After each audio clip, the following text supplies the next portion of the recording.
But I do feel good, man. You know, and it is. If you lay off that news, you know, everybody's uptight, right? They watch that news, they get all irate.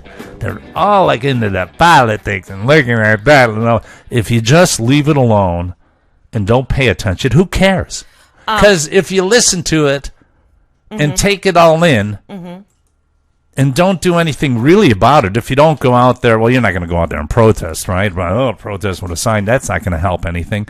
And if you're not running for office, that's not going to help anything. So I just said to hell with it. Price is going up, so what? You know who else said to hell with it? Who's that? Apparently your brother-in-law, Dennis, because he let your sister make his drinks and he is passed out in Ludington right now. But she is listening, and she is still drinking. I think she puts knockout pills in these. Are these requests? I feel like I'm working here. I wrote them down. Who's it, Badfinger? Bradifer. Oh, Bradifer. Bradifer has a request. No, but I feel good. And listen, you know, I feel like the guy from Office Space. Did you ever see that movie, you, the listener? You ever watch? Many you know, with the boss that, you know, if you could just get those reports across before you leave this afternoon. You know, we're going to need you to come in on Saturday, okay? Did you ever have a boss? Oh, I hated bosses like that. I never came in. You know, can you come in Saturday? No. Sorry. I'm going to a concert, and I have to get really high Saturday nights. Well, this is what Rick would do. Can you be in Friday? Sure. Friday, he calls in sick. That's what he did. I like the 4-day week. I got to tell you, I really was fond of the 4-day week. How about all the shortages? So I was at my friend's house. This is the point. I was at my friend's house recording yesterday.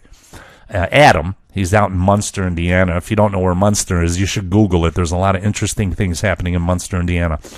So as it turns out, he has an in-ground pool. Yes. Pretty fanciful with a diving board. I was like, dude, I got to do a can opener. But I couldn't go in because the pool was still, he didn't have it prepped up. It's not open yet. Right. He goes, it's getting there. But he goes, there's a shortage of chlorine because of the pandemic. What is going on with all these shortages? Can you tell me this? Yes. Go ahead. Tell me.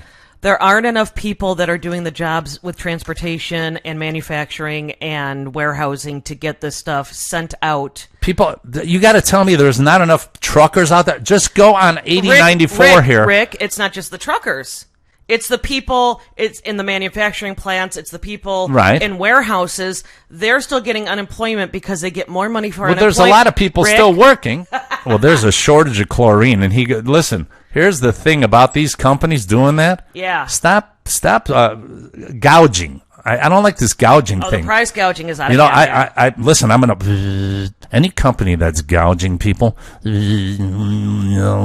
going to put a spell on them. Well, here's another thing that's going on. Your company's going to go down the drain. Here's another thing that's going on, though. Well, we heard from Shailene yesterday. What does this have to do with my shortages? You can't rent a car one way anymore. That's another thing. Rental cars, shortage. Thank you. Well, it's not a shortage. I thought you were going off point there. They won't let her go one way because they don't want the car to not be these returned. Companies, we got to put the hammer down on the companies, right? We got Matt and Tracy on the phone. Are you both on the phone, Matt and Tracy from Crown Point?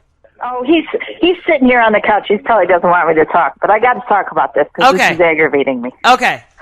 Okay. We're aggravating you? No. No. We aren't. The topic is. Oh, okay. I didn't mean to aggravate. You are not aggravating me. We love you guys. You know that. All right. Thank you.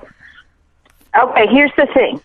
Back when this first happened, so I think it was March 18th, I went home from work. I'm a hairdresser. Went home from work, and I told my boss, I can't do this. I can't do this anymore. I don't know if I have it. I don't know if I'm spreading it. I just can't do it. Well, 2 days later, she closed the salon. So we were closed I think we reopened May 11th. Uh-huh. I collected unemployment until May 11th. Mm-hmm. And then when she reopened the salon, I did not collect because it was my choice not to go back. Right. Okay. You still mowing hair or no? Mowing hair. No. No. Do you do male waxing? Because I need a wax job. My do you do that at home?